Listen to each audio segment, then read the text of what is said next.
എപ്പോഴും വരുന്നൊരു ചോദ്യം എന്താണെന്ന് വെച്ചാൽ ഈ ക്യാൻസർ എന്തുകൊണ്ട് എനിക്ക് സംഭവിച്ചു? എനിക്കതിന് നേരത്തെ സിംപ്റ്റംസ് ഒന്നും ഉണ്ടായിരുന്നില്ലല്ലോ. പിന്നെ ഞാൻ ശരിക്കും എല്ലാ കാര്യങ്ങളും കറക്റ്റായിട്ടാണല്ലോ ചെയ്യുന്നത്. പിന്നെ എന്തുകൊണ്ട് ഇത് വന്നു? നമ്മൾ ക്യാൻസർ അത് ഏറ്റവും പ്രധാനം എന്തെന്ന് ക്യാൻസറിന് എൻഡ് സ്റ്റേജ് എത്തിയാൽ മാത്രമേ വേദന വരുള്ളൂ.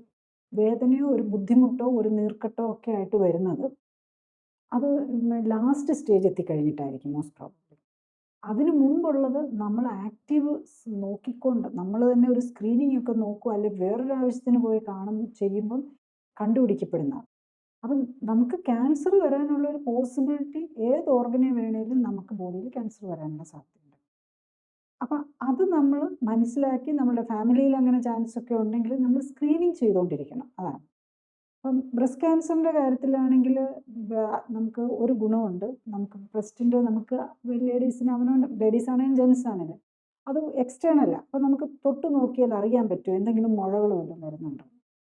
അപ്പോൾ ബ്രസ്റ്റിൻ്റെ കാര്യത്തിൽ നമ്മൾ ഒരു സിംറ്റം എത്തിക്കഴിഞ്ഞ് വലിയ മുഴയൊക്കെ ആയി കയ്യിൽ നീര് വന്നിട്ടോ അല്ലെങ്കിൽ ബ്രെയിനിലേക്ക് സെക്കൻഡറി വന്നിട്ടോ അല്ലെങ്കിൽ ലിവറിൽ സെക്കൻഡറി വന്നിട്ടോ ഒക്കെ അറിഞ്ഞു കഴിഞ്ഞ് കഴിഞ്ഞാൽ നമുക്ക് വളരെ ലിമിറ്റഡ് ആയിരിക്കും.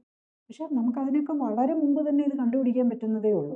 അപ്പോൾ അതിന് ഇന്നിപ്പം ട്യൂമർ മാർക്കേഴ്സ് ഉണ്ട്, ഇൻഫ്ലമേറ്ററി. ആക്ച്വലി ക്യാൻസർ ഒരു ദിവസം 2 ദിവസം കൊണ്ടൊന്നും അല്ല, വർഷങ്ങൾ കൊണ്ടാണ് ഇത് ഡെവലപ്പ് ചെയ്യുന്നത്.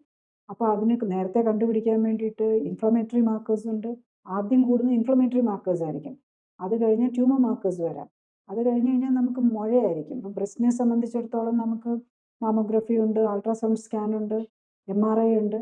അങ്ങനെ പല ടെസ്റ്റുകളും ഉണ്ട് നമുക്ക് ചെയ്ത് നോക്കാൻ. നമുക്കൊരു എന്തെങ്കിലും ഒരു മുഴ വന്നു എന്നൊരു സംശയം ഉണ്ടെങ്കിൽ തന്നെ നോക്കാനുണ്ട്.